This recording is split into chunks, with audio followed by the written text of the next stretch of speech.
विषय है अकाउंट्स और टॉपिक है एक्रूड इनकम एंड अनएक्रूड इनकम। देखिए एक्रूड इनकम क्या होती है? Income which is earn during the financial year but not receive. इसका मतलब समझिए, इसे हम हिंदी में बोलते हैं उपार्जित आय। तो उपार्जित शब्द जो है ये उपार्जन से बना है। उपार्जित आय, उपार्जित का मतलब है कि हमने आय कमा तो ली है, आय कमा ली गई है,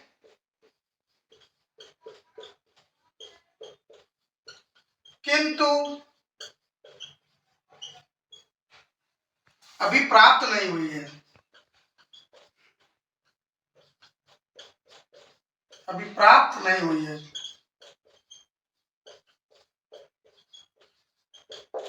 तो मतलब समझिए, आपने इनकम को अर्न कर लिया लेकिन रिसीव नहीं कर पाए, तो उस कंडीशन में क्या होता कहां पर है? जैसे कि आपने एफडी कराई, इंटरेस्ट ऑन एफडीआर, या आपने लोन बांटा, उस पर आपको जो इंटरेस्ट आया है ना, तो एफडीआर इंटरेस्ट है। इंटरेस्ट ऑन एफडीआर जो आपका है, इस तरह की इनकम जो आपकी interest on FDR, FDR means fixed deposit.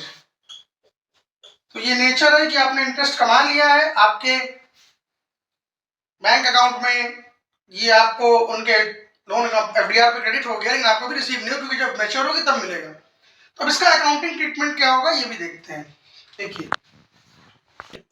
देखिए जो एक्रूड इनकम है उसका ट्रीटमेंट क्या होगा? प्रॉफिट एंड लॉस अकाउंट के क्रेडिट साइड में हम क्या करेंगे, इस इनकम को कंसर्न इनकम में ऐड कर लेंगे। जो भी आपकी कंसर्न इनकम, मान लीजिए आपकी इंटरेस्ट की इनकम है, तो आप उस इंटरेस्ट की इनकम में, माना कि आपकी इंटरेस्ट की इनकम 20,000 रुपए है, और प्लस आपका जो एक्रूड इंटरेस्ट है वो आपको मान लीजिए 5,000 रुपए मिला, तो आप ये 5,000 भी ऐड कर देंगे। तो अब आपका इंटरेस्ट की इनकम आपकी कितनी हो गई? इस फाइनेंशियल ईयर की टोटल इंटरेस्ट इनकम हो गई 25,000। ये 5,000 हमने एक्रूड इंटरेस्ट इसलिए डाला कि मुझसे कमा चुके हैं, प्राप्त भले ना हुआ हमें। अब इसका बैलेंस शीट में ट्रीटमेंट क्या होगा? जब आप बैलेंस शीट में जाएंगे तो बैलेंस शीट के एसेट साइड में ये आपकी आय बन जाएगी, आपकी एसेट्स बन जाएगी। तो इसी एक्रूड इंटरेस्ट को, जो आपका एक्रूड इंटरेस्ट है, ये एक्रूड इंटरेस्ट आप अपनी एसेट साइड में शो कर देंगे जितना कि एक्रूड है। जैसे कि 5,000 मैंने यहाँ पे एग्जांपल में लिया है, तो आप ये देख रहे हैं कि बैलेंस शीट में क्या ट्रीटमेंट है और प्रॉफिट लॉस में क्या। प्रॉफिट लॉस में क्या, जो भी कंसर्न इनकम है उस कंसर्न इनकम में एक्रूड इनकम को जोड़ दिया जाता है, और वही एक्रूड इनकम आपकी एसेट्स बन जाती है बैलेंस शीट में। ओके, अब देखते हैं हम कि अब हम अनएक्रूड की बात करते हैं। देखिए अब जो अनएक्रूड या अनअर्न्ड इनकम है उसका मतलब क्या है कि income which is received in advance. Income जो हमें एडवांस में रिसीव हो गई है लेकिन हमने कमाई नहीं है। इसका एग्जांपल देखिए, माना कि एक कोचिंग इंस्टीट्यूट ने बैच की फीस जो है वो एडवांस में रिसीव कर ली है, फीस उसने एडवांस में रिसीव कर ली है, लेकिन उसके बदले अभी उसको पढ़ाना बाकी है, उसको अपनी सेवाएं देना बाकी है, अभी उसने उसके बदले काम नहीं किया है।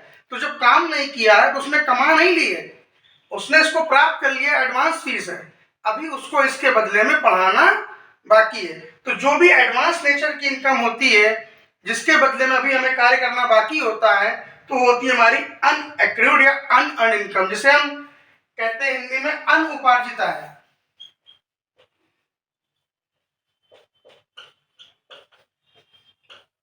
अनुपार्जित आय मतलब ऐसी आय जिसे हमने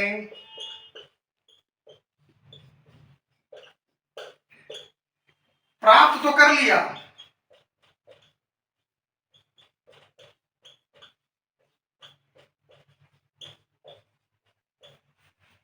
लेकिन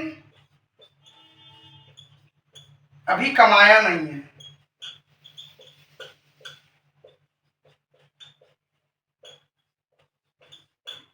क्यों नहीं कमा पाए? क्योंकि अभी इसके बदले हमें अपने दायित्व का निर्वाह करना है, हमें अभी सेवा प्रदान करनी बाकी है, अभी हमने सेवा प्रदान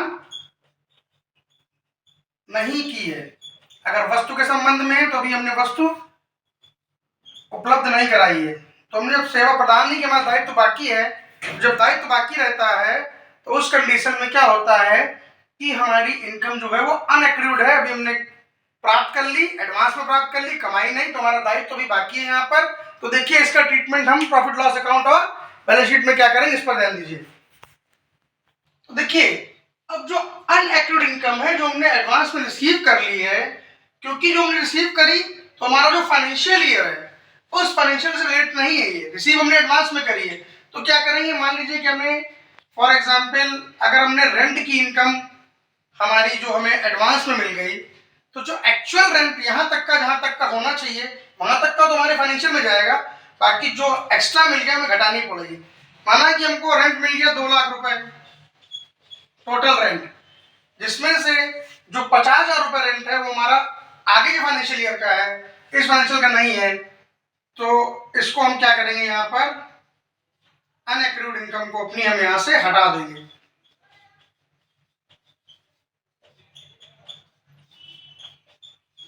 ये लेस हो जाएगी यहाँ पर, माना कि 50,000 हमने लेस कर दी, तो इस फाइनेंशियल में हमारे पास जो हमने एक्चुअल में इनकम अर्न की है वो 1.5 लाख है, तो अनएक्रूड हमारी हट जाएगी।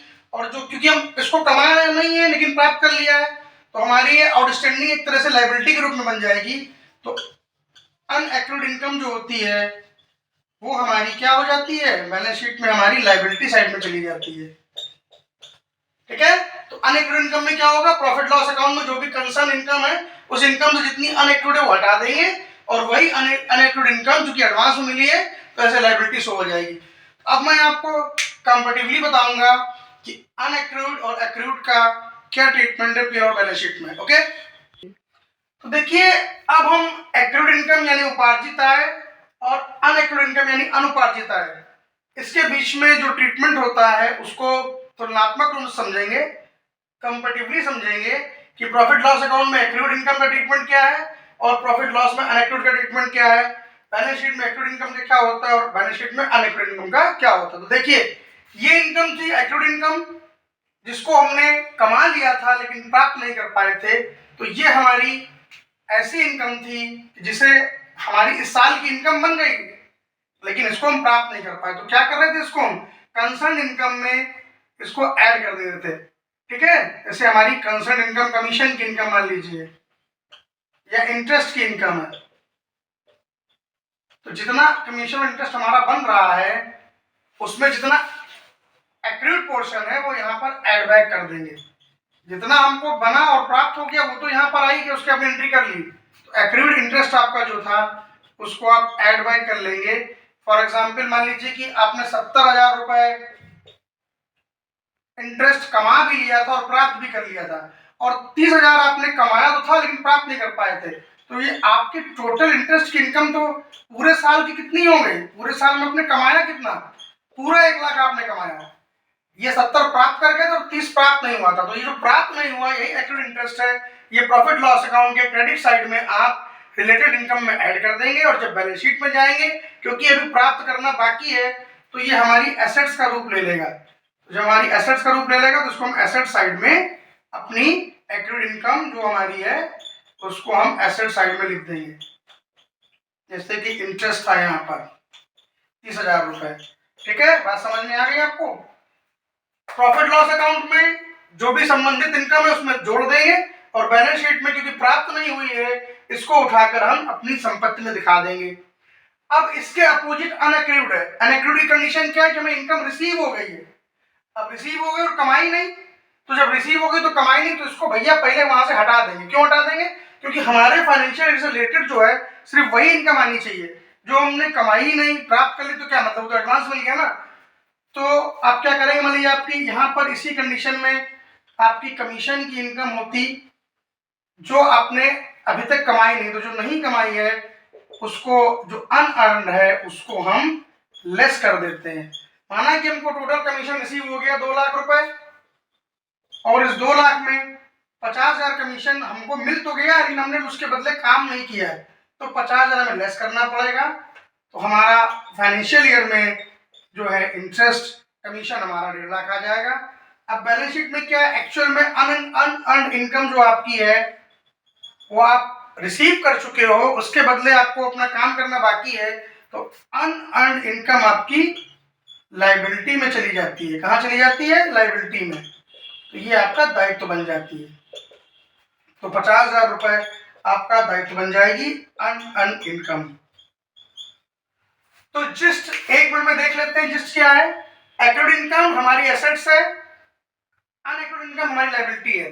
एक्रूड इनकम हमारे प्रॉफिट लॉस में हमारी कंसर्न इनकम में ऐड होगी, क्योंकि ये हम प्राप्त कर चुके हैं, कमा चुके हैं, प्राप्त नहीं करी। और ये हमारी क्या है? दूसरी वाली अनअर्न्ड, इसको हमने उठा लिया, पैसा रिसीव कर लिया है और कमाया नहीं तो उसको हटा देंगे। जो नहीं कमाया यानी उस पर हमारा हक नहीं है उसको हटा देंगे। जिस पर हमारा अधिकार है, प्राप्त भले ना हुई हो, उसको हम ऐड करेंगे, क्योंकि प्रूडेंस का नियम क्या कहता है कि जो भी खर्चा या जो भी इनकम फाइनेंशियल ईयर से रिलेटेड है, वित्तीय वर्ष से संबंधित है, वो पूरे के पूरे खर्चे और पूरी की पूरी आय हमारी बुक्स में फाइनेंशियल ईयर के अकाउंटिंग के एंड पे शो होनी चाहिए। ठीक है, पूरी बात समझ गए? Thank you, thanks a lot.